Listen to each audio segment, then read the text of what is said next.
ndagira ngo mbanze mbibwire amazina yanjye nitwa Nyirabagenzi Alice, nzwi cyane kuri mama Lionel. Naturutse mu Rwanda mu mujyi wa Kigali, ndi umubyeyi, mfite umugabo n'abana 3. nkora umurimo w'ivugabutumwa ku isi yose, ariko adresse yanjye ni mu itorero rya ADPR cyangwa Pentecote mu Rwanda. Imana ibaha umugisha, nabakunze cyane. Iki gihugu ndagikunda. Mu bihugu byinshi maze kugendamo, iki kiri mu bihugu gifite injya ziryoshye.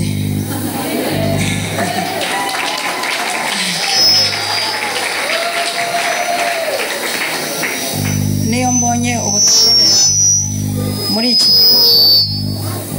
nangira kubwira papa w'abana banjye ni itariki zagera ryari ngo ngiye kurya injya. Atese ngaha nta njya zihaba. Yoya biratandukanye. Ikingora gusa n'ubushyuhe. Nicyo kintu kingora cyane hano, ubushyuhe bwinshi. Ariko ibiryo bya hano n'ubu ndatekereza ko nzataha, nkatekereza ko ntazongera kubona ibiryo byaha vuba. Numva mwarahezagiwe kweri, mwarahezagiwe.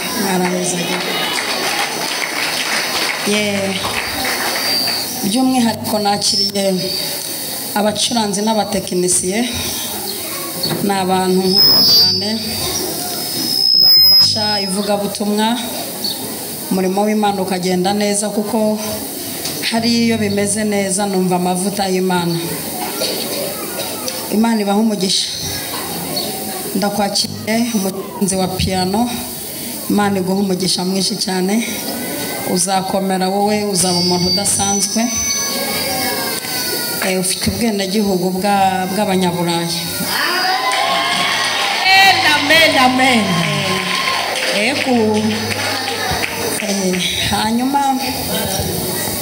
Hanyuma igihugu uzabamo ni wowe uzakihitiramo, kuko ufite n'uburyo Imana igufata nk'umufatanyabikorwa wayo. Icyo wasaba cyose uzagihabwa. Icyo uzajya usenya kizajya gisenyuka. Icyo uzajya wubaka kizajya cyubakika. Kuri wowe hariho itorero rinini cyane. Uzabatiza abazungu, uzasezeranya abazungu. Urakomeye cyane. Ndatangira kukwikundishaho, kuko iyo namaze kubona mu mwuka ko umuntu akomeye ntangira kumwikundishaho.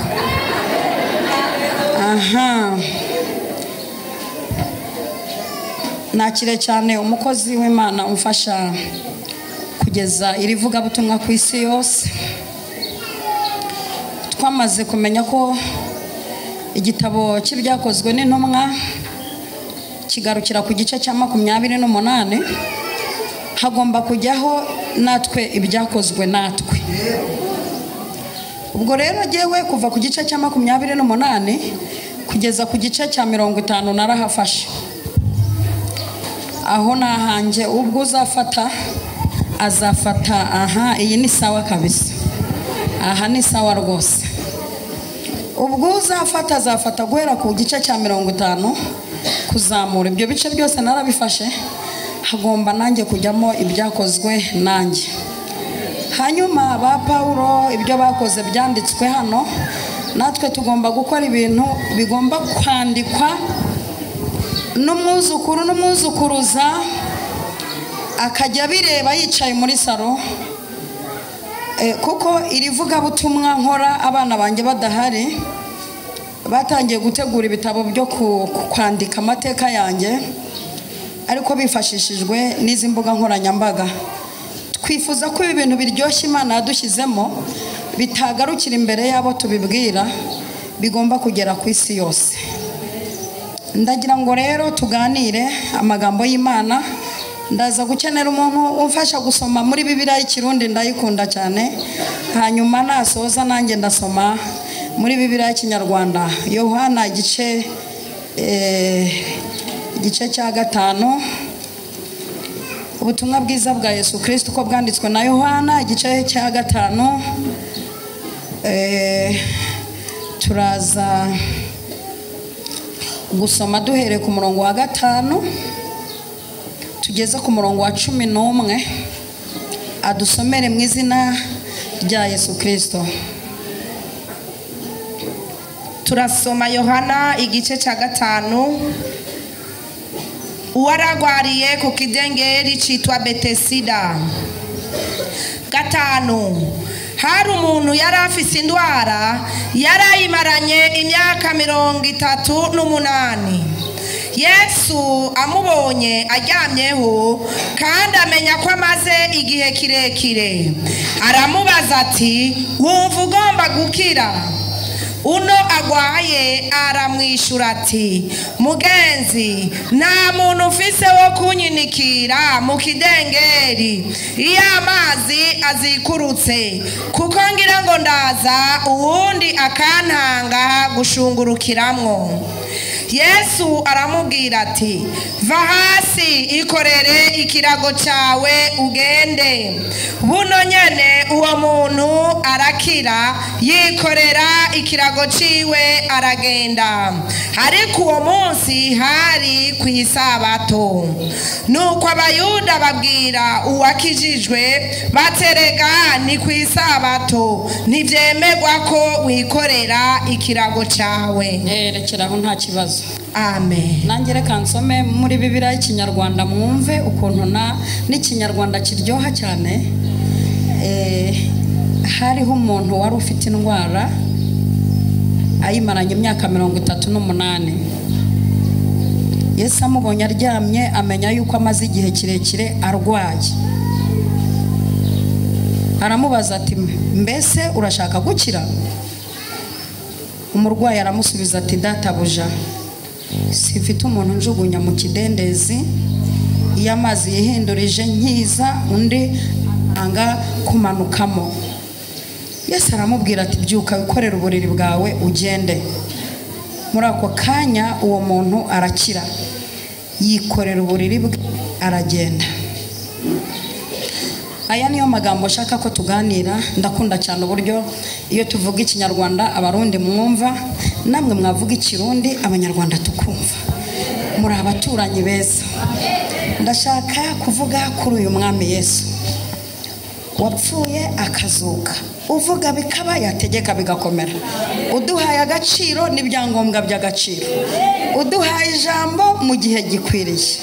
Umwami wari waravuze ati, jewe nzavuka, nzapfa, nzazuka. Niwe muntu nabonye wiyemera cyane, kandi kwiyemera kwe bikaba bifite imbaraga. Watinyutse akavuga ngo mwese abarushye n'abaremerewe muze musange ndabaruhura. Ibi ndabimwubahira. Yesu yangiriye neza mpagakiza. Iyo ntaza gukizwa nari kuba mubi pe. Reba ngira imbaraga nyinshi z'umubiri, ari n'igihe ngenda nkumva imbaraga ziri kundya pe, nkiruka. Reba iyo ntaza gukizwa nk'umuntu nari gukubita igipfunsi yari gupfa. Yesu yampaye agakiza. Ampamagara, nari umujura, nari umunywarumogi, ku manywa nibisha imitwe, nijoro nibisha intwaro. Ampagakiza nzana mu nzu yayo. Angejeje mu nzu ye, arareba abona ntiyazankoresha atabanje kumaramo ububobo. Ngira amahirwe, mbona umusore ugomba kuntwara, arandambagiza. Muri 95 mu mwaka w'ibihumbi 2000 aranywa. Ubukwe busora muri 2006. Umugabo tubana namutegereje imyaka 11 yarankoye. Kubw'amahirwe amagambo ashize ivuga, araza aranjyana. Amaze kunjyana, Imana imukoresha ibintu bikomeye kuri jewe. Amaramo inzara nari mfite, afatanya n'Imana gusapotinga ibi bintu Imana yanshyizemo. ubwo mbahaye ubuhamya ndabusoje nzaburambura ngarutse. Ndashaka kuvuga iri jambo rivuga ngo wikorere uburiri bwawe wigendere. Njya kuza Imana yambwiye ko hari abantu bamaze iminsi bicaye ahantu barahasuzuguriwe, bahamaze igihe nta kigenda, ntibafite anko, ntibafite shangazi, ntibafite igishoro, ntibafite ubanagamo. Imana yambwiye ngo ningera hano mbabwire ko igihe ari iki cyo kugira ngo mwikorere uburiri mwigendere. Aha, jewe rero nabonye ukuntu muri abasazi, ndavuga ngo reka ncishe make, ariko mu kanya hari ibintu turi bwikorere tukigendera kandi birakunda. Uyu munsi ni weekend turimo turayisoza, nashaka ko guhereje mutangira guhura n'umugisha w'Imana.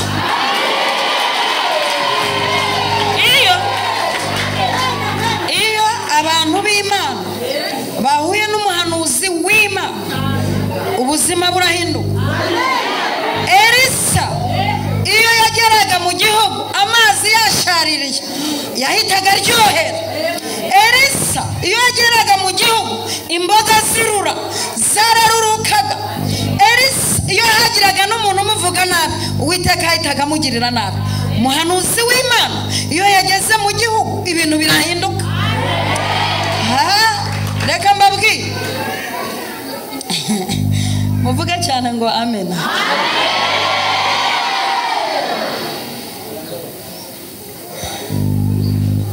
Ndashaka kuvuga kuri Yesu Kristo. Uyu mwami hari igihe tumuvuga, abantu bavukiye mu gakiza ntibamwumve cyane, ariko twe twavuye kure. Iyo tuvuze ngo araryoha, iyo tuvuze ngo yatugiriye neza, ngumva yangiriye neza, iyo tuvuze ngo aho yadukuye twe tubyumva kenshi. Ndebera Satani yamenye ko Yesu azaza.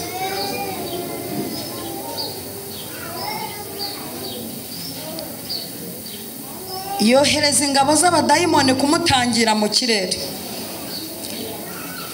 Abahanuzi bari babanje kuza kumuvuga ba Yesaya bati nimwumve ko Uwiteka avuze, duhawe umwana w'umuhungu azitwa igitangaza, Imana ikomeye, data wa twese, umwami w'amahoro. Abahanuzi barapfa barigendera, bategereza ko Yesu avuka baraheba. Yesu arongera aca muri Yobu. Yobu nawe ari mu bantu bahanuye Yesu.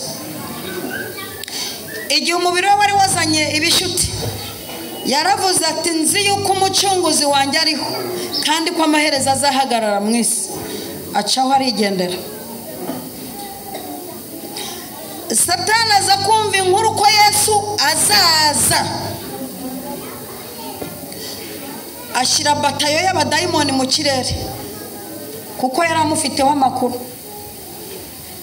Aho yari yaramusize arahazi, yibwira ko naza azamanuka mu kirere agota ingabo z'abadayimoni ngo naza bamunega. Mu kanya nk'ako guhumbye yumva amakuru ko Yesu yavukiye i Betelehemu. Ibyo murabyumva mutinze keretse abantu bakuze, kuko ndashaka kugera ahangaha yabwiye ikirema ngo ikorere uburiri wigendere. Ariko reka mbanze muvuge. Ashiduka avukiye i Betelehemu, ingabo zo mu kirere ziramaramara. Bivuze iki? Ko Satani ashobora gufunga iduka ryawe agashiduka Imana iciye inzira ahandi. Satani ashobora kubloka umushahara azi ko ariho ubutabazi bwawe buri, agashiduka Imana inyuze izindi nzira ukakira gutabarwa agacanganyukirwa. Icyo nshaka kuvuga kuri iki cyumweru nuko Imana igiye guca ahantu hatamenyerewe, umuntu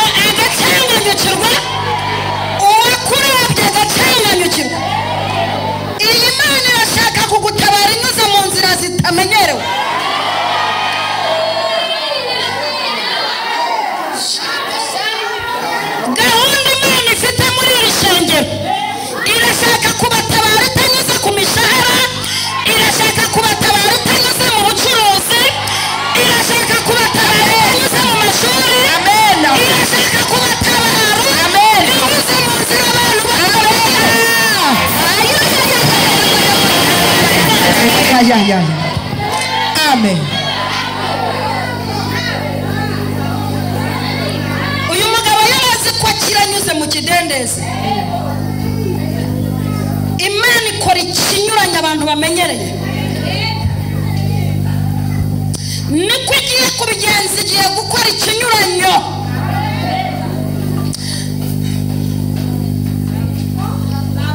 Hashize iminsi Satani yari afite abera yafungiraniye ikuzimu.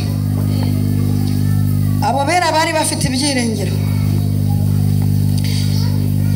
babwiraga Satani bati twebwe dufite amakuru, dufungiraniwe aha, ariko amakuru dufite hari umwami twiringiye, umwami abahanuzi bahanuye, umwami wateguye gakondo y'abera, umwami uzaza akatuvana hano akatuzamukana tukajya muri gakondo y'abera.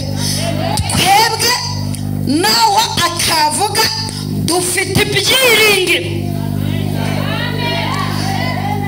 Satani akajya ahora ajya kubareba ati wa mwami mwavuze se ko ari hehe?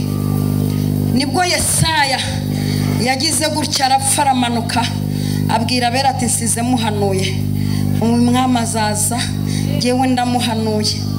Hashize iminsi mike Mwuka Wera yongorera umusaza Simiyoni. Icyo kintu kiduhira gikuremo rwose, kirakabije. Hashize iminsi umusaza Simiyoni Umwuka Wera aramwongorera aramubwira ngo uzapfa uteruye umukiza.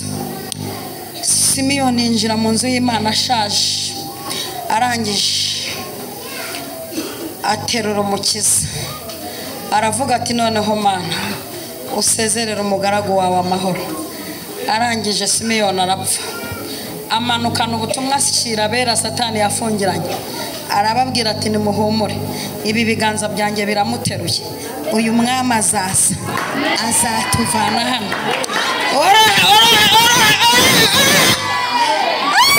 Hashize iminsi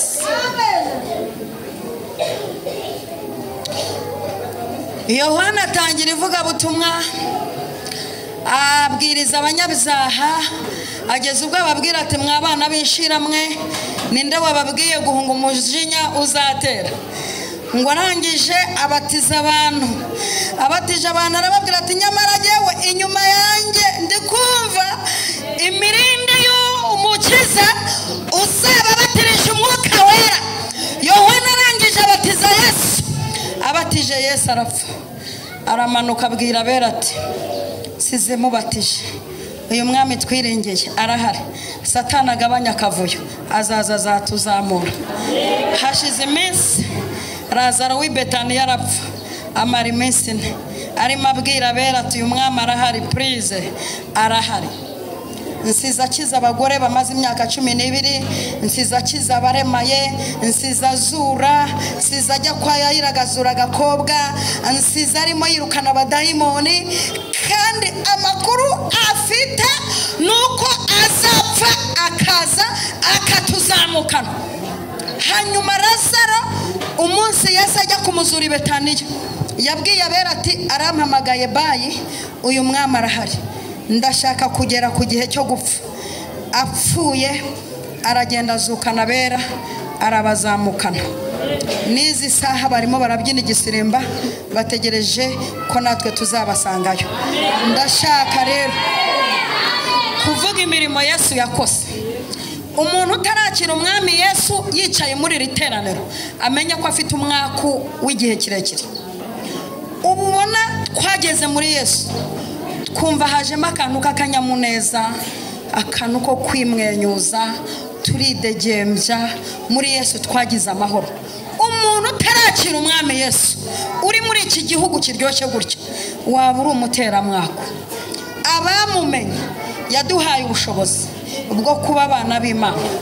Muvuge cyane ngo amena. Yesu yaje atangira umurimo, ikintu cyanejeje nuko kuzuka, umuzuko we kuzuka kwa mbere yahise n'abagore bazindutse mu gitondo cya kare bajyanye umuhumura neza, arababwira ati nimukora mwebwe umwiti nkuru byo mugenda muyamamaze kuko Yesu arabizi ko abagore dufite ikintu cyitwa kanwa mu bintu Yesu azitwibitseho abaganga arabizi ko twibitseho kanwa kugira ngo nzamurire mikorofone mvuga amakuru neza. Yesu azi abagore imbaraga bafite. Ashaka kubwira umugore uri hano nataha yigurira isoda.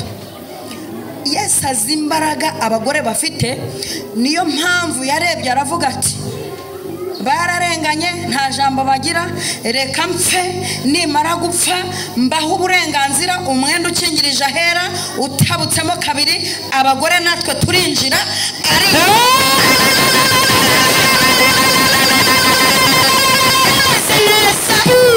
yahaye abagore agaciro, aduha ijambo. Hari umunsi abagabo bariye bararya umugati ubageramo bibagirwa ko abagore bahari. Yesu arababwira ati ubwo buvungumyukira bwose mu buteranye, ubwo buvungumyukira bwahagije abagore n'abana. Mu mitekerereze ya Yesu yaravugaga ati nubwo ngiye gupfa ndi kubona abagore bararenganye, ndashaka ko urupfu rwanjye ruzasapotinga abagore, urupfu rwanjye mu bantu ruzasapotinga n'abagore barimo. Yego n'abagore barimo.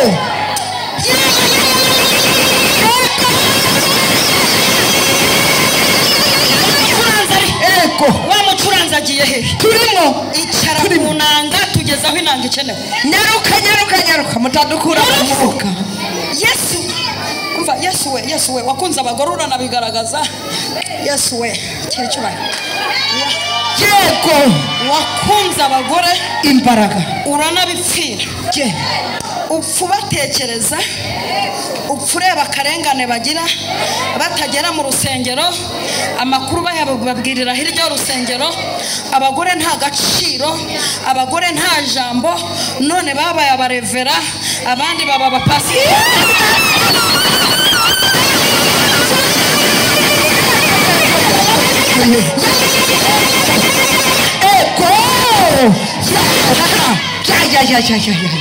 Eko arangije umva, Yesu yaturwariye amuru, aravuga ati uko biri kose nkurikije imbaraga ziri mu bagore. Icyambere iyo ngiye kurema ndabifashisha. Kabiri, umugore afite ubushobozi bwo kuvuga ibintu 50 mu munota umwe. Aka kanwa k'umugore nakifashisha hagakira abantu benshi. Umugore yagiye muri business ntishobora guhomba. Umugore yagiye mu gisirikare ntayahushe. Umugore yagiye mu rugamba arikokinga. Niba hariho abantu Imana yizera igakoresha ibintu bikomeye n'abagore.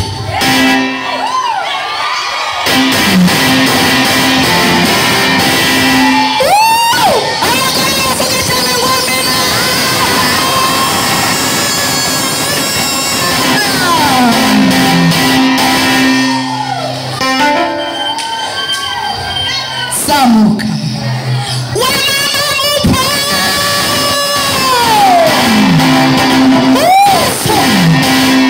Yesu umunsi umwe yarebye afekisi y'umugore amuhaye, afata ikintu cyitwa amavuta ayamushyira ku birenge, arangije amara umusatsi arayamuhanaguza. Abagabo bo bareberaga ayo mavuta ku giciro amafaranga yavamo. Ekonomi yabo ni danje.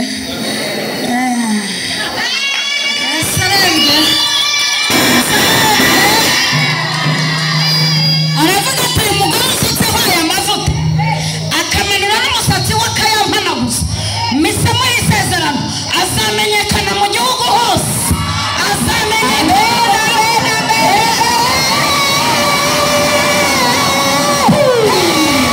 azamenyekana mu gihugu hose. Amen. Arangije aragenda yitereka mu mugore witwa Bikira Mariya. Ngo yari afite uburanga wagira ngo tuva indimwe, kugira ngo ni umuvukanyi wanjye. Bikira Mariya ngo aragenda aravuga ati uko biri kose nditereka mu mugore, ndaba mu mugore ambungabunga amezi 9 ndumva jewe ndiginyurire no mu mugore. Ariko abagore muri kubyumva ra arangije Yesu hano abwira Bikira Mariya ati gahunda ukuntu imeze. Yesu yavuganye na Bikira Mariya ari mu nda ye.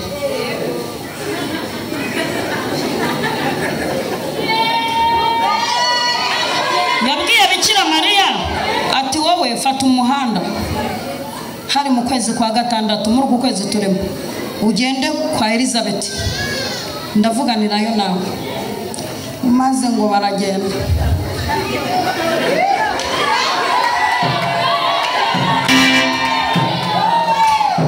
Ngo bageze kwa Elizabeth barahoberana.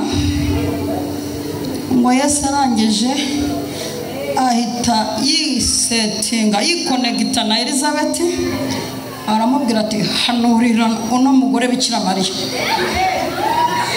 mubwire ngo nyina w'umwami Imana arangendereye.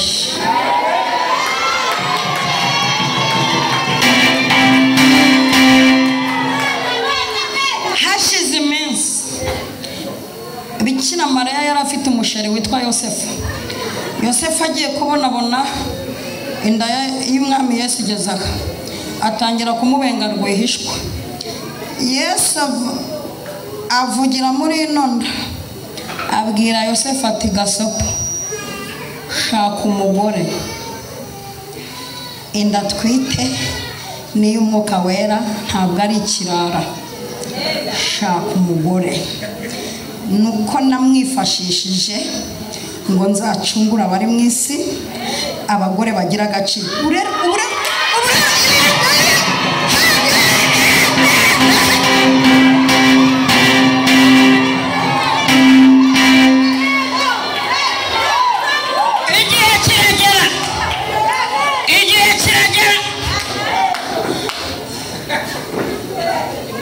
Aza kwiyorosha ati ndavukira mu muvure nje kwisanisha n'abakene kuko nje kubera aba bantu b'indushyi. Ako Yesu azikata amaze kuvuka yibereye ahita ajya mu banyabwenge bo mu gihugu arababwira ati muzane ibihumura neza mu nture. Arangije ahita yihindura inyenyeri ati munkurikire mbera hose icyarimwe mfite ubushobozi nkora ibintu byose icyarimwe munkurikire kandi mubanze mujya guca kwa Herode ufite gahunda y'ubugome mumubwire muti hari umwami wavutse nubwo akiri agahinja ariko ni umwami. Ni umwami twumvise amakuru ye twabonye inyenyeri ye turi iburasirazuba. Herode ati ngo mugende murebe neza nimba ari byo nimurangiza nanjye muze mumbwire njye kumuha amaturo. Ngo bamaze kumuramya ngo Yesu ahita yongorera abanyabwenge ati muramenye ntimusubize inzira yo kwa Herode muce inzira iyindi nzira. Ngo Herode atangira guhiga abana bose ashaka Yesu arangije afata ubusa. Igihe cyo gupfa sasa mu gitondo cya kare abagore bataranywa agacyayi bataranywa kofi ngo bafata ibihumura neza Mariya Magadalena na Mariya wundi abati uko biri kose tujye kwibuka umwami wacu yagize neza umurimo yaratangiye urakomeye tujyane ibihumura neza kumva. Abahageze basanga yazutse ntakiri mumva basanga yicaye hejuru y'igitare. Yazutse avuga ngo amina yazutse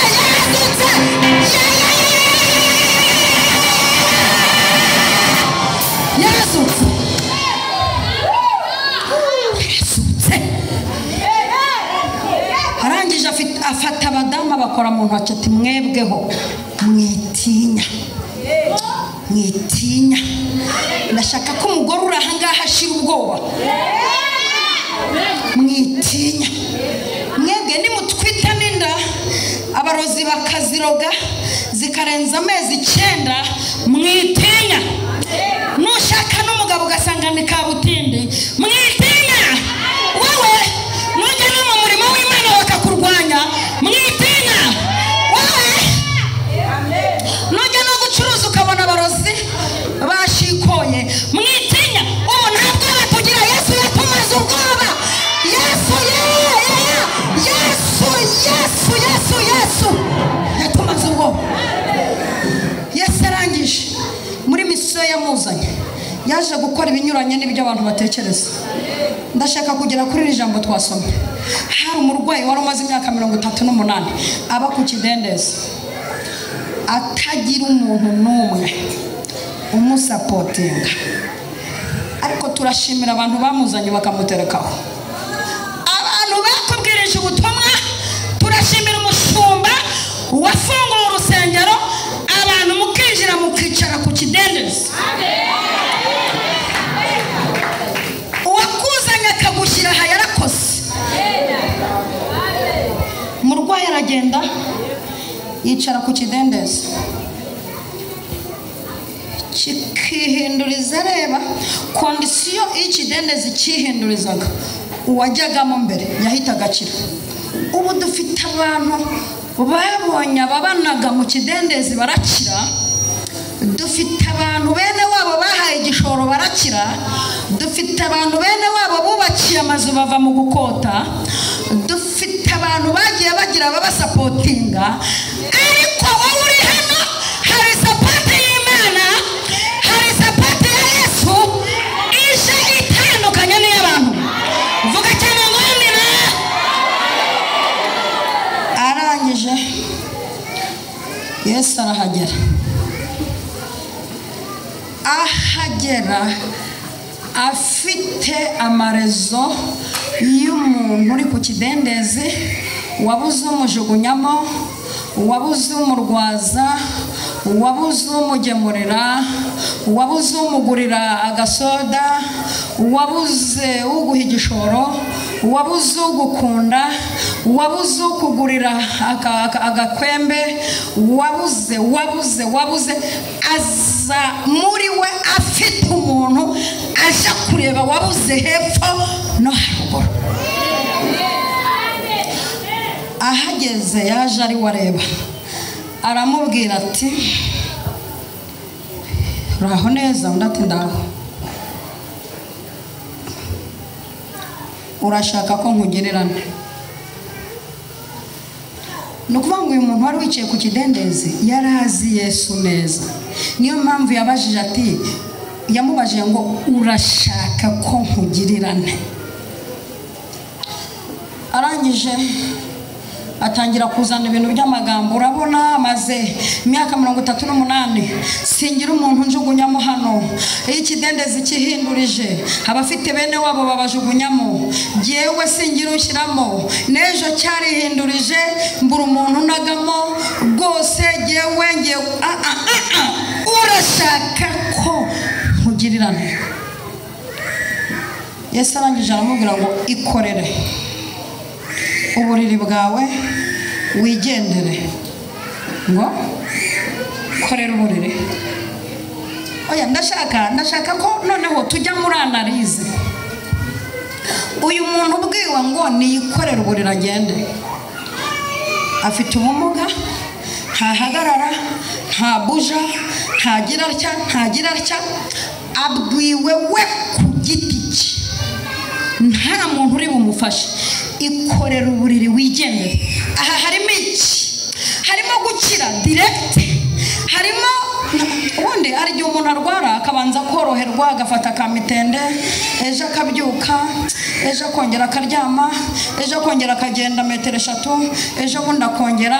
We yakize direct. Uku niko Uwiteka agiye gukora ku buzima bwawe nonaha. Ibintu by'iminsi 2 n'iby'amasaha n'iby'iminsi 3 ni ugukira direct. Duke no gutabarwa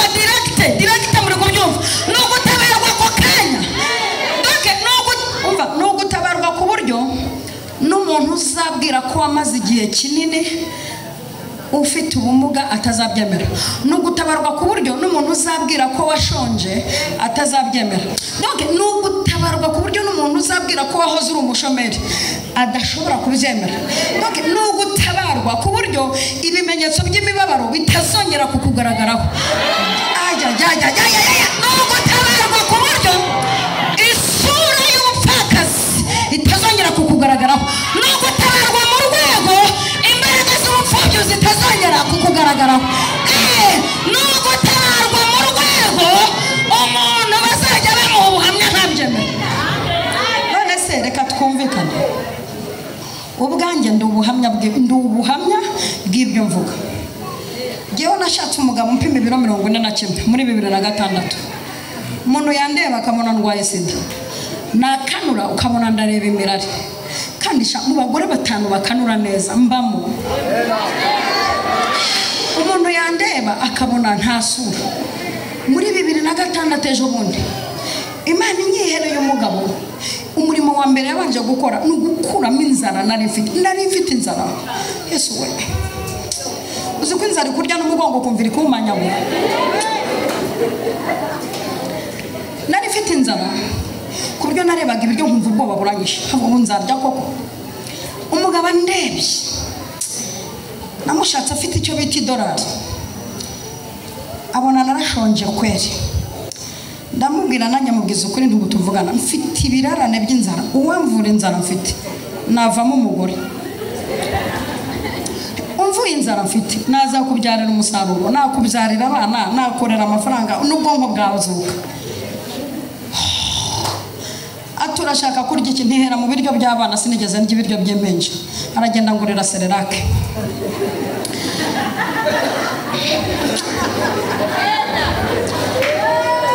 aragenda ngurira bya porici aterekaho, aragenda anzanira ibiyawurute yo n'ubu ndacyayinywa kuko iraryoha. Aragenda ngura ibikarito by'amabiswi, mana we.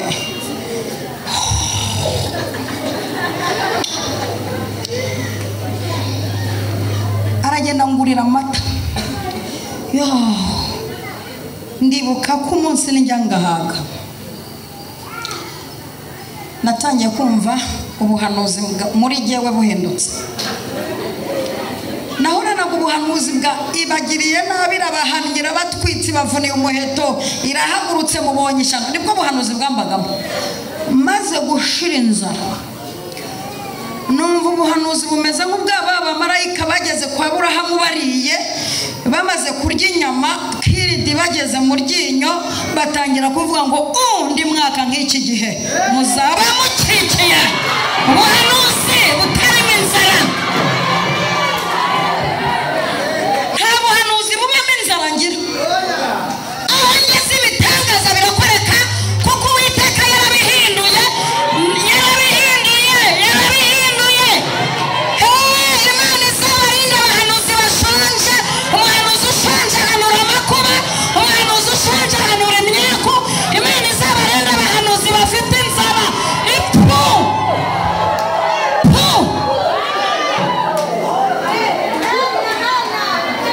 Umuhanuzi ushonje ahanura ko abantu bapfuye. Umuhanuzi ufite inzara ahanura iminsi myinshi yo gusenga. Uzi umuhanuzi ushonje agira ubugome shaka, arakubwira ati Imana aravuze ngo senga iminsi 10, wese yayisenze ko ari umenyereye inzara. Senga iminsi 10 se afite uwe mudayimoni, ko Yesu yavuze ngo bene wavanwamo n'amasengesho yo kwiriza ubusa. Hari umudayimoni mfite. Ariko umuhanuzi ufite igifu kiri gukora neza, wambaye neza, ufite kontaki hariya, ufite iduka hariya, ufite ifamu hariya, ni ukuvuga ngo iyo ahageze agendana ibisubizo. Aba afite ibisubizo by'abantu mu kanwa. Uratura ibintu bikaba, watura ubutabazi bukaza, watura ubushobozi bukaza, watura kubyara bikaza, watura ubukire bukaza, watura akazi kakaza, watura amahirwe akaza, watura amashuri akaza.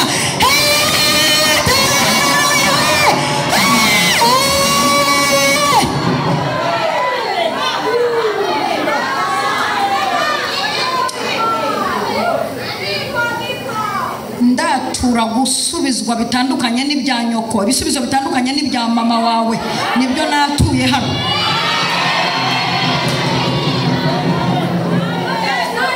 Iso yapfuye atazi kwandika igihekane pya, ku buryo wamuha ikizame ngo yandike seru kinyoni mpyisi ntabishobora. Natuye umugisha wo kwiga ku bantu babishaka. Wige ujye kure. Ndatura ndatura umugisha.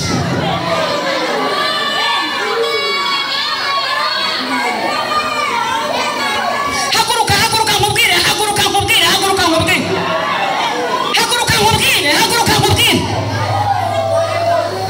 Ubu wari uhagaze ureba mu kirere cyaho uvuka.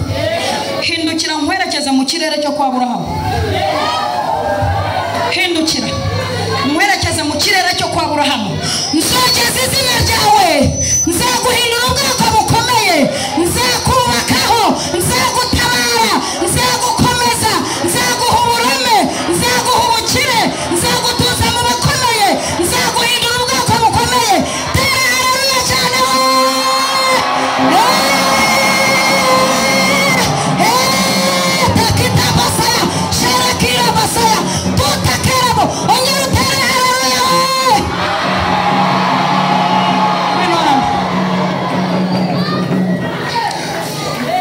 Ndasohoreza imbaraga zo mu gisekuru kiwanyu.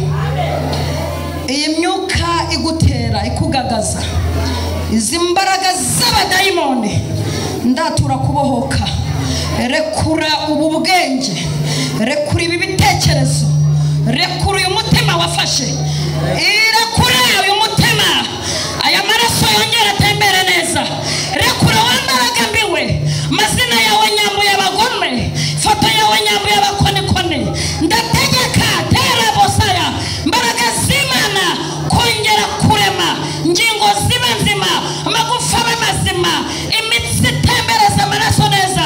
Mbisabye mu izina rya Data wa twese, Umwana n'Umwuka Wera. Amina. Mutere cyane haleluya.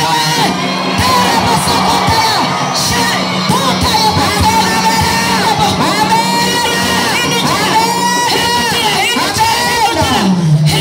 Hindukira. Duhindukiranye abantu bavuze ngo tuzapfa turimbwa. Turabahindukiranye. Duhindukiranye abantu bavuze ko ntacyo tuzimarira. Turabahindukiranye. Duhindukiranye abantu bavuze ngo tuzapfa tudakize. Turabahindukiranye. Twikoreye uburiri twagiye. Tuvuye aho bari baratuboheye. Tuvuye mu myaka 38. Tuvuye mu myaka y'imibabaro. Tuvuye mu myaka yo kutagira abatwitaho. Tuvuye mu myaka yo kutagira abatugirira neza. Tuvuye mu myaka 38 y'imibabaro. Tera intambwe eshatu. Vayo. Va mu mibabaro. Va mu myaka y'agahinda. Va mu myaka yo kutagira ukwitaho. Va mu myaka yo kutagira sheri. Va mu myaka yo kutagira amafaranga. Va mu myaka yo kutagira amahirwe. Vayo. Va mu myaka yo gusuzugurwa. Va mu myaka yo kutagira konte. Va mu myaka 38 yo kutagira inzu. Va mu myaka 38 yo kutagira business. Va mu myaka 38. Vayo. Haleluya cyane we.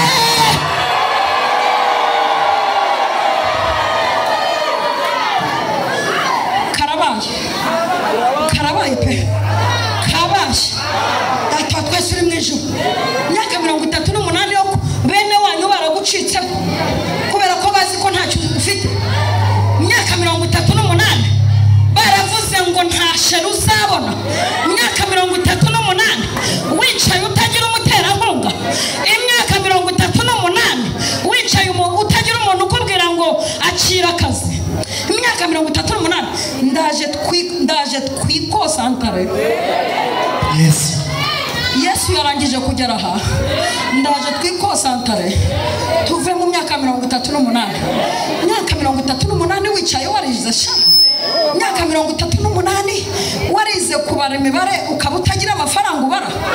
Imyaka 38 wicaye ahantu hamwe utarenga karitsiye. Imyaka 38 wizungurukaho nka sui grace. Imyaka 38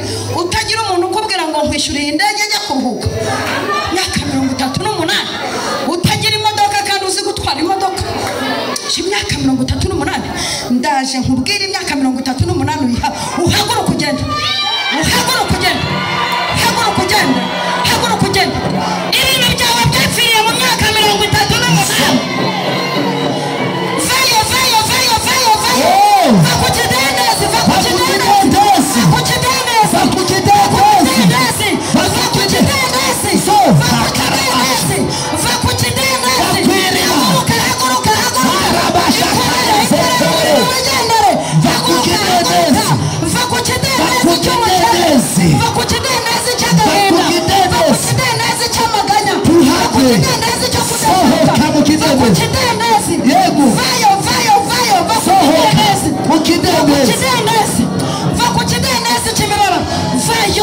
Yes. Vakuchidandazi chagashahara gato. Yego. Vakuchidandazi cyo kutamenyekana. Yego. Vatera basala kera.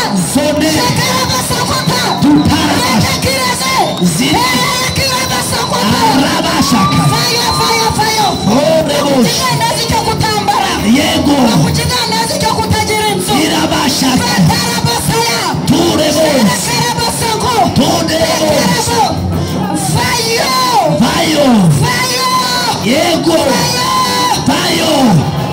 Vakuchidandazi cyo kubura inshuti. Yego. Vakuchidandazi cyo kubura sheri. Yego. Haguruka ikorera uburiri. Yego. Reba ikintu wikorera, reba ikintu wikorera. Ikorere, ikorere, ikorere. Ikorere, ikorere, ikorere. Ikorere, ikorere. Ikorere, ikorere. Sederemos. Yakataya. Sherabasaya. Ikorere ugende. Yego. Ikorere ugende. Vakuchidandazi. Fire. Vakuchidandazi cyo Fire. Vakuchidandazi cyo kuzinga. Fire. Vakuchidandazi cyo Fire. Sesera. Vakuchidandazi. Fire.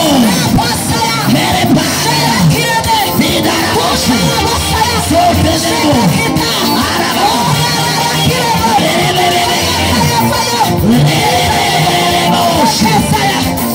Haguruka kukigendezi. Satarabashi. Ikigendezi cy'abana wanyu. Kukigendezi washyizweho n'umurozi. Yego sirimba sirimba sirimba sirimba sirimba sirimba sirimba. Bakudendezi. Arabasha karabasha karabasha. Ndabona hari abandi barikira kura kukidendezi. Ndabona hari abantu bariko barabohoka. Ndabona hari abantu bariko barabohoka. Ndabona hari abantu bariko barabohoka. Ndabona hari abantu bariko barabohoka. Sore baba baba baba. Arabasha karabasha karabasha. Ndabona imbaraga zo kubohoka. Ndabona imbaraga zo kubohoka. Ndabona kwikorera ibirago. Ndabona kwikorera ibirago.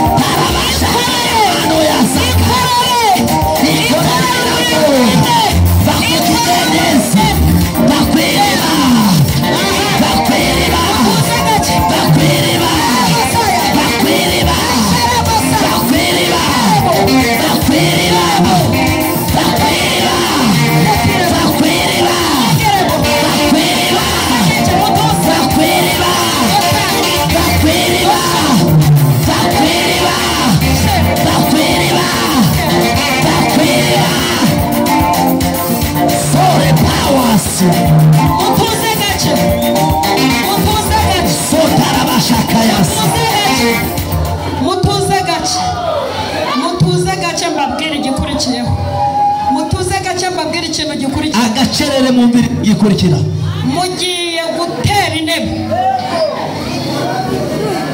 Nurangiza hasiteye uyicareho muhanure. Bishop aze hano duhanurire itorero. Yes. Tere muhanurire. Tere intebe aho ngaho muhanurire.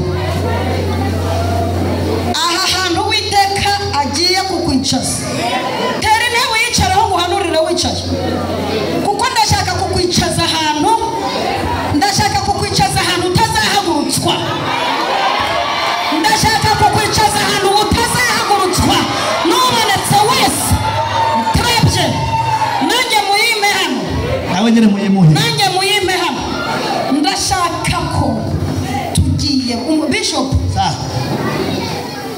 abantu bahere babona akazi yego mu kanya ngo hari mwene wabo ubonetse aho abantu bahereye binjira muri business yego mu kanya hakaza incakura ikakudeturura ni ukuvuga ngo aba bantu bamaze kwikorera uburiri bagiye yego twarangije kubinjiza muri Kanani yabo yego twarangije kubinjiza mu migisha yabo haleluya tugiye kuhabicaza yego ku buryo wicare ku gatuti yego n'igisasu cyavuga ntuhahaguruke yego ku buryo wicara mu kazi yego n'umuntu utegereje kukagukuraho uwo munsi akarwara igicuku yego tugiye kukwicaza mu migisha haleluya sarabasha karabasha zoneremos tugiye kukwicaza yego niturangiza dushyiraho n'agasopo yego n'undi munsi hatazagira umuntu ugukiniraho yego n'undi munsi yego umwanya we hatazagira ugusimbura yego n'undi munsi aho wakoreye hatazagira umuntu ugudeturura haleluya n'undi munsi yego hatazagira umuntu uza kuguhagurutsa mu rugo tugiye tukwinjijemo yego n'undi munsi yego hatazagira umuntu uza kugukura yego muri kampani tugushyizemo haleluya n'undi munsi yego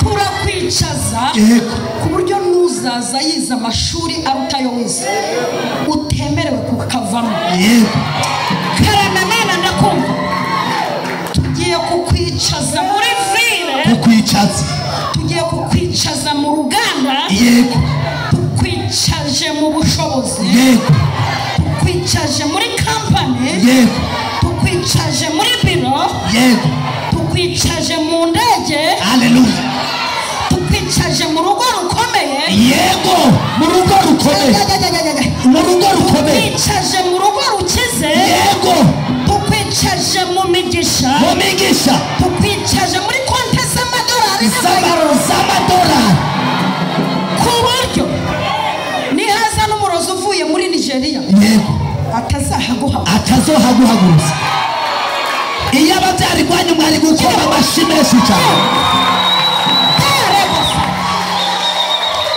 tugiye ngo ntubyara tugiye kugutwitisha inda ikubagaho yego kandi arabashi mumufate tugiye kugutwitisha abashakaya mubafate imbaraga tugiye kugutwitisha inda yego ku buryo n'undi munsi umurozi atazongera kumenyera mukazahura uhetse yego mukazahura uhetse aha urabasakota soterebo sherebosa zebere bashakaya tugiye kukwicaza mu rugo rwawe yego ngo umuntu umutuzanire tumukoreho mumunzane hari ibintu bigiye kubohoka kuri we nonaha hari ubutabazi buje nonaha hari igitangaza kimwinjiyemo uwo muntu aratabawe yego kozaho ikiganza yego tutayebo tumukuye mu gahinda haleluya tumwambuye agahinda yego tuzibuye inunda haleluya tumuhesheje abahungu n'abakobwa haleluya tumuhesheje abuzukuru n'abuzukuruza haleluya tumuhesheje urugo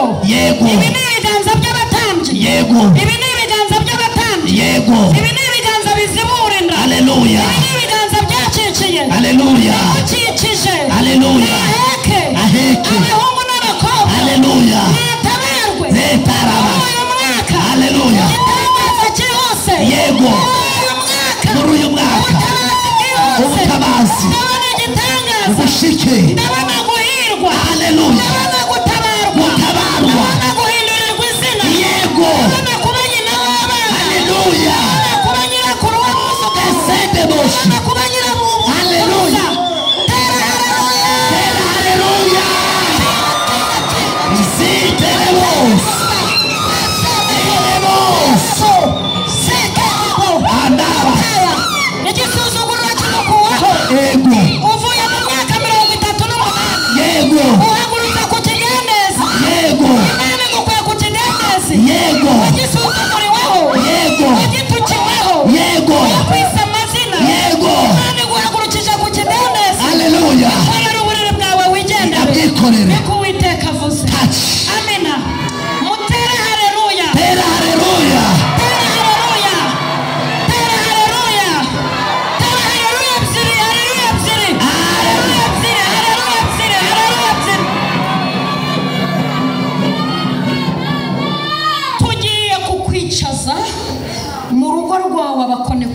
turakwambuye. Thank you. Tugiye kukwicazamo ku buryo n'undi munsi umurozi niyohereza amarozi azajya amugarukira, yamukubita ku gikuta, yamukubita mu buriri. Tugiye kukwicaza Mana Nyagasani, turacicaza abantu imyaka 38 mwarangije kuyivamo. Tugiye kukwicaza ahantu uzajya uvuga rikijyana. Yego. Uzajya uvuga rikijyana. Ahantu uzovuga rikijyana. Gira gurya duteyeho kashe, tera kashe, tera kashe, tera kashe, tera kashe, tera kashe n'imbaraga, tera kashe, tera kashe, tera kashe, tera kashe, tera kashe, duteyeho kashe. Yego. Iby'Imana ivugiye hano tubiteyeho kashe. Birabaye. Urugo rwawe turuteyeho kashe. Birabaye. Ingendo zetu ziteyeho kashe. Birabaye. Akazi kawe duteyeho kashe. Birabaye. Inzu yawe duteyeho kashe. Birabaye. Duteye kashe. Birabaye. Duteye kashe ku by'Imana ivuze. Birabaye. Duteye kashe ku byo data avugiye aha. Birabaye. Duteye kashe ku by'Imana yakubwiye tudahari. Birabaye. Duteyeho kashe ku nzu. Birabaye. Duteye kashe ku modoka yawe. Ku modoka birabaye. Duteye kashe muri pasiporo. Birabaye. Duteye kashe aho utuye. Birabaye. Haleluya we. Haleluya.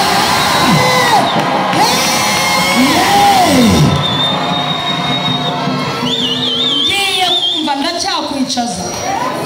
Icaza amanyo yombi mu rugo rwawe. Icaza amanyo yose mu rugo rwawe. Icara. Icara neza, igisusu kije neza mu ntebe. Icara. Mu nzu yawe. Icara kuri konte ugiye kubitsa. Yego. Icara ariko. Icara. Icara imbere ya banki. Icara imbere ya banki ugiye kubitsa. Ariko. Icara. Icara mu ndege muri VIP. Icara mu ndege VIP. Icara ariko. Socara bashakaya. Icara. Rete kenerero. Icara. Umva. Biranahindutse, turashaka abasheri baba diaspora babazanira indabyo mutajya kuraki. Zere bose.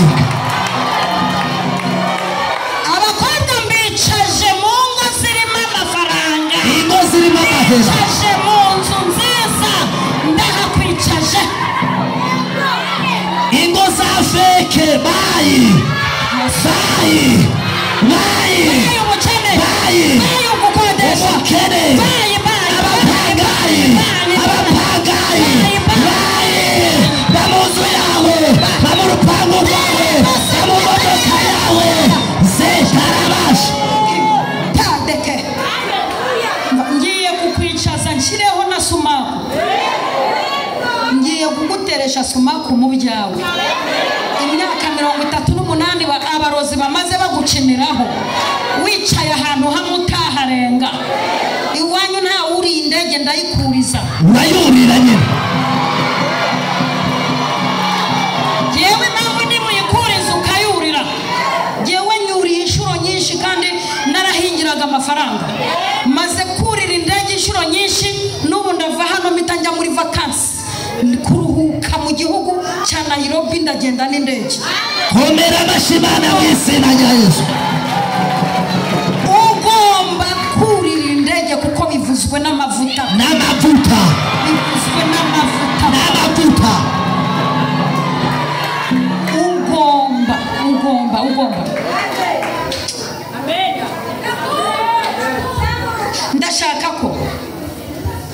Ndashaka ko ufata ikiganza cyawe cy'iburyo gishyire kuri uwo mutwe. Mbanze mfungura ibyo bitekerezo, ndabona utarabyakira. Kuko ndabona utarakira kukiza. Ndabona utarakira kugiye kujya ukoresha abakontaburi. Ndabona utarakira ko uri indege bishobotse. Ndabona utarakira kuba umukiri ufatika. Ndabona utarabyakira kuba umurokore ugiye kujya usengera abarwayi n'abapfuye bakazuka. Ndabona utarabyakira ko ugiye kuba umurokore uhiye. Ibi bitekerezo byawe ndabyuguruye.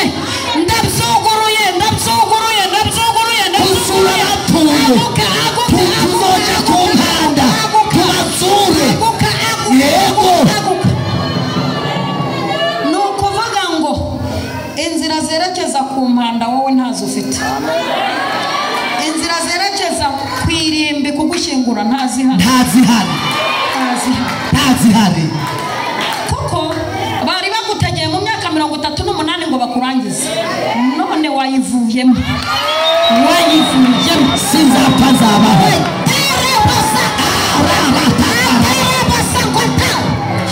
aho bagutegeraga bakagushobora wahavuye aho bajyaga bagushakira bakakubona wahavuye aho bagutegeraga wahahagurutse wagiye muri karitsiye z'abakire wagiye muri karitsiye ziri VIP wagiye mu modoka za VIP wagiye mu kazi ka VIP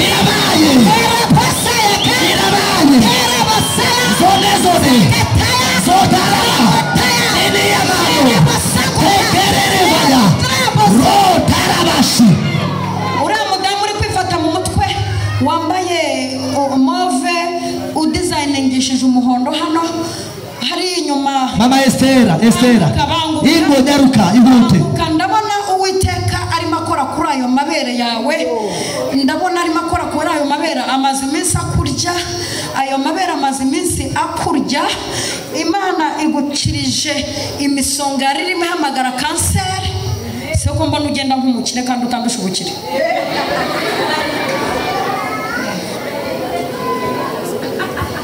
ngwino mama hagarara hano wipfukama ntabwo bishobora wipfukama ntabyo ashobora afite imbanyi nahagarare cyangwa muzane intebe kuko ndabona deliverance ikomeye kuri aya mabere yawe wumva ikinyarwanda n'ikirundi uravyumva mama hanyuma wimushyira kure gira utya icara mu bisubizo byawe dore ugiye no kugira inzu nziza mama ukunda ibintu byiza ugiye kugira inzu ifite ibyumba binini kandi yawe Imana yakuzanye ngo ubanze kuruhure kuko wararushye warababaye abantu barakunanije ufite umubabaro watewe n'abantu ntukizera abantu nta nubwo ugikunda abantu kubera ukuntu bakubabaje Imana arangije kugukura mu myaka 38 y'imibabaro ugiye kwakira ngewe turi kuvuga na bishop ngiye mwirekwa mbona uri gukora ku mabere ye mbona urimo gukuramo ibintu bimeze nk'imisonga ya kansa Imana irambwiye ngo ugukijije ino misonga haleluya kandi ugiye kugirira umugisha kuri uyu mwana ugiye kubyara imiryango irafungutse haleluya urakiriye ndabizi neza uzamamagara ubwira uti ibintu wahanuye wa munsi birasohoke akira ubuzima aha hantu akira ubuzima vuga ngo ndabwakiriye akira gukora k'Uwiteka ku buzima bwawe akira igitangaza ku buzima bwawe utandukanye n'ikintu cyerekeranye n'imiti yo mu bwoko butazwi imiti itahawe na muganga uyireke Uwiteka kubereye urukingo ikintu cyerekeranye n'imiti y'ifu kandi iyo yibagirwe imiti y'ibyatsi yibagirwe imiti y'abakecuru yireke Uwiteka guhaye umuti aragukingiye kandi aguhaye umugisha mu kintu gitumye Imana ibikora vuba nuko utizera uri mu bantu Imana igiye gukorera igitangaza batizera kubera uwo yatumye igendere amashimeshi ku Mana mumufate neza mu mujyana nta kwizera agira habe na guke ariko kubera ko Uwiteka yampagurukije nkorana nayo agiye kubikorera kubera ko yantumye ariko nta kwizera habe na guke afite kandi impamvu adafite ukwizera yagiye ahura n'abahanuzi b'abesikoro b'ibinyoma b'abatubuzi rero uzamenya ko uyu munsi wahuye n'umuhanuzi w'amahanga Imana yatumye guhanurira amahanga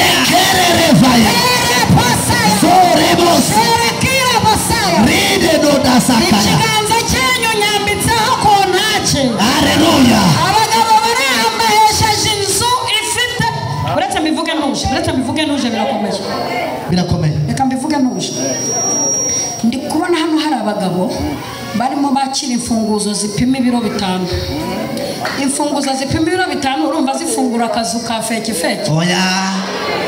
oya banza mve cyo kintu imfunguzo zipima ibiro 5 ni imfunguzo zidafungura ahantu ha feke zifungura ama etage mbonye muzakira zakiriye protocol wanjye mbonye Imana imukura mu minsi y'ibirarane mu minsi wakererejwe warakererejwe Imana ikoze mu kiganza cyawe iguhaye umugisha aya mezi 3 akurikirana ugiye tugiye kwakira Imana igiye gukuramo ibirarane izanye indishyi z'akababaro Imana iraguhaye akira mu bantu bagiye gutunga imodoka nziza urimo hari umuntu ugiye kukwizera akaguhereza kontake yakira mu izina rya Yesu Bishop ugiye kwatura ijambo kuri twa amavuta yawe ndayemera yego ugiye kutwicaza mu ma etaje urabona taye zacu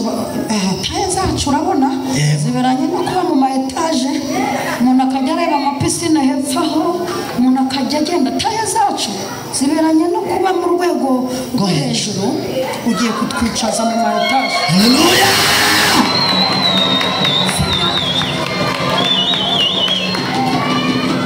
hanyuma abandi ingo zabo satani yari yarazangije bicaye mu myaka 38 yo kutagira hepfo no haruguru yo kutagira ibiryo yo kutagira superi yo kutagira baze ugiye kubicaza mu biryo yes bicaza mu mabaze bicazamo ku buryo nta dayimoni n'imwe izabahagurutsamo hanyuma aba bakobwa nabo batagira abagabo tugiye kubicaza mu modoka bambare sentire bajya kwerekanwa mu miryango bajya kwerekanwa mu miryango yitwaye ibyo birabaye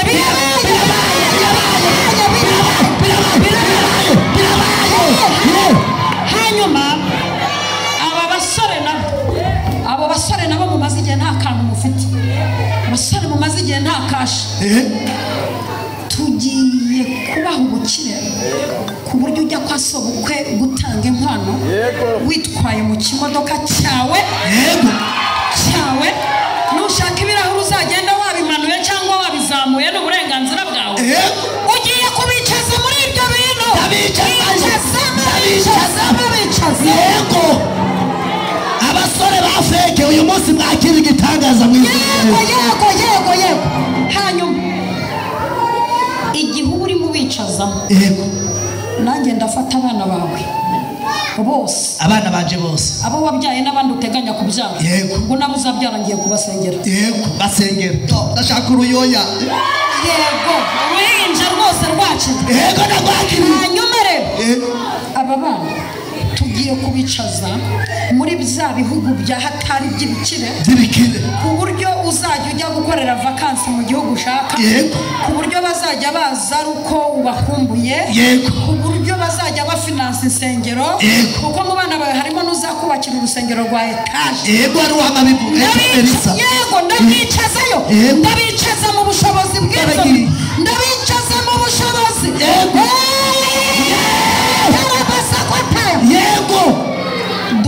twature kw'amagambo nurangiza Imana iguhereza umugisha atwicazeyo abubaha Imana tuvuge ngo amen ukaba uri hano ugomba gushika mu mugisha wawe vuga ngo amen ukaba uri hano ugomba gushika mu mugisha wawe vuga ngo amen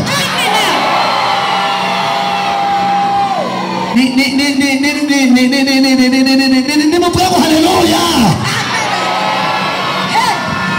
baramugeza ngo mbega uragomba gushika mu mugisha wawe sakarabasha somedo sakarabasha sutekenderoshi suteremose ikana y'abantu munyemere tuvuge ngo haleluya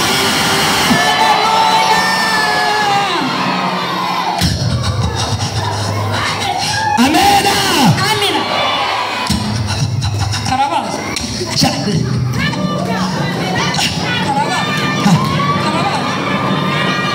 haleluya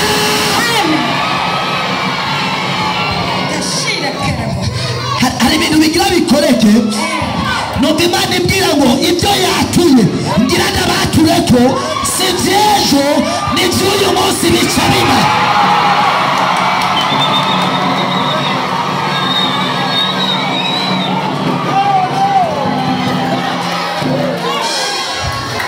baramugeza ngo ni by'uyu munsi bica biba baramugeza ngo ni by'uyu munsi nyine bica biba ababyizeye bavuga ngo haleluya ababyizeye bavuye ngo birabaye.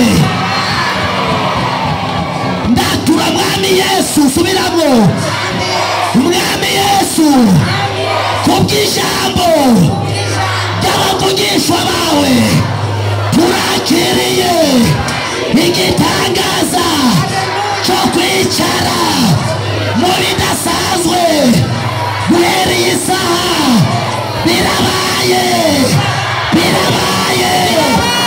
Abasuzuguye, abasuzuguye, abavuze nabi, uyu munsi ndabasezeye, ndabasezeye, ndabaye umukire, umukire wo ku rwego rwo hejuru. Ibyananiranye uyu munsi birasohoye, kugira ngo birasohoye. Ndabona biramanutse, ndabona biramanutse, ndabona bishengero, ndabona bishengero, biramanutse, biramanutse, biramanutse, biramanutse, biramanutse. Komidoro, komidoro.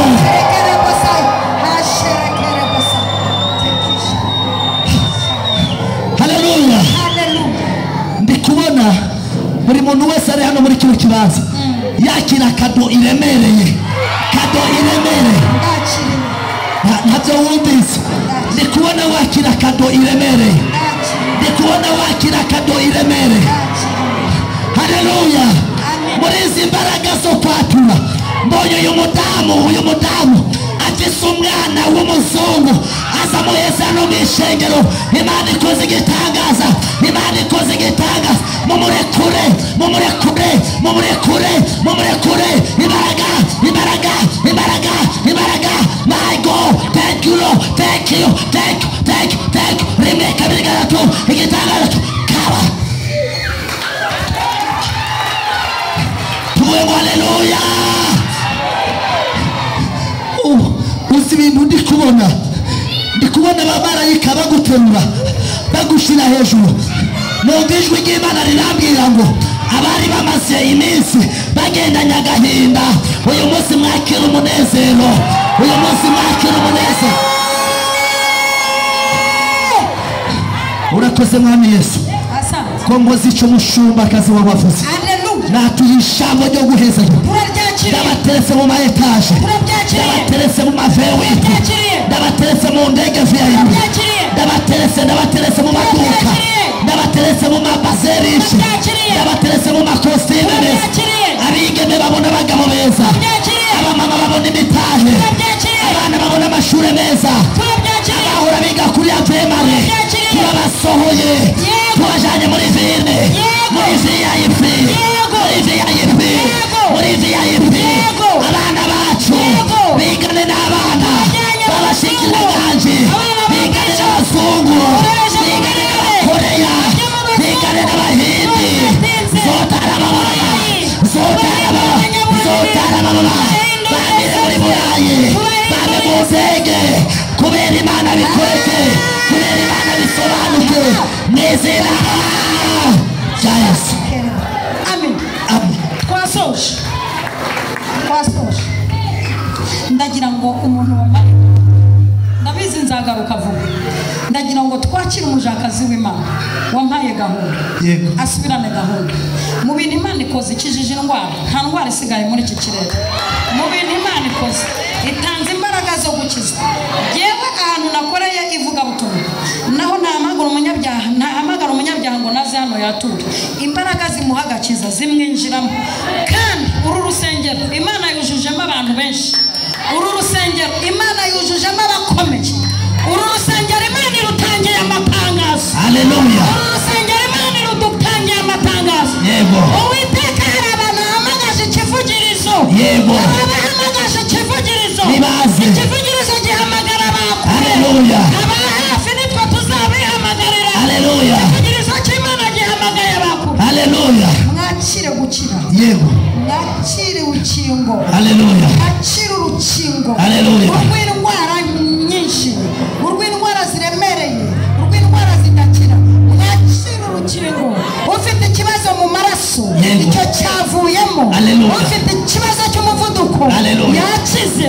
Ufite ikibazo cy'urwagashya rwakize. Akira Ufite gukira. ikibazo cy'umugongo wakize. Wakira Ufite gukira. ikibazo cyo kubyimba amaguru Yego. yakize. Wakize. Ufite ikibazo Yego. cyo kurwara umutwe udakira Yego. wakize. Wakize. Karabo Yego. shekitaya. Zotara. Ufite ikibazo Yego. cyo kubura ibitotsi Yego. yabyakiriye. Abyakiriye. Ufite ikibazo Haleluya. cyo kubabara imbavu zakize. yakize. Haleluya. Masaya yakize. Umuntu ufite ikibazo cyo mu myanya myibarukiro yakize, imyanya y'ibanga. Umuntu ufite ikibazo cy'uruhago rudakora neza yakize. Umuntu ufite ikibazo cyo gutonekera amaboko yakize. Umuntu ufite ikibazo cyo kudahina mu ngingo ngo kuri iyi muvoma yakize. Sakuza cyane utere haleluya.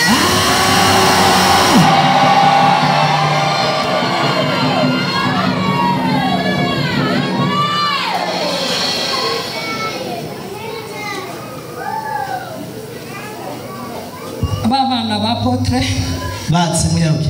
nimba bari hano baze, n'abadahari isengesho rirabageraho, Nyaruka foro. n'abataragera ku isi rirabageraho. Yego.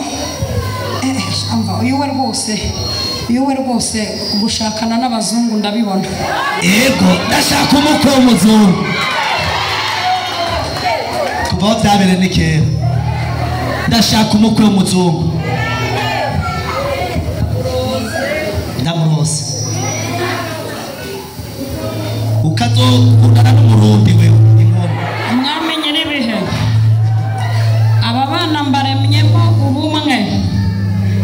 Ubwabo bazakundane cyane. Ubwabo mbaremyemo urukundo rukomeye. Bazakundane mu rwego rwo hejuru. Mbateretse mu bihugu by'i Burayi. Iyi mitwe yabo ndayifunguye nshyizemo imibare. Iyi mitwe yabo ndayifunguye nshyizemo ubwenge budasanzwe kuvumbura. Mbahinduye abashakashatsi bo mu rwego rw'igihugu, kandi bajya mu gihugu ikindi kibizi. Igihe ikindi gihugu kibakeneye kibasabe ikindi gihugu, mbasabiye amavuta yo ku rwego rw'isi. Ikindi gihugu nikibakenera cyandikira ikindi gihugu, mbahuje n'abakomeye bo mu isi, mbahuje n'ibirere birimo abana ba Aburahamu. Nzogeza izina ryawe, nzaguhindura ubwoko bukomeye. Ndagushimiye ko ubikoreye kwiyubahisha mu izina rya Data twese, Umwana n'Umwuka Wera. Amen. Amen. Mukomere Imana amashyi menshi cyane. Amashyi menshi. Haleluya. Haleluya.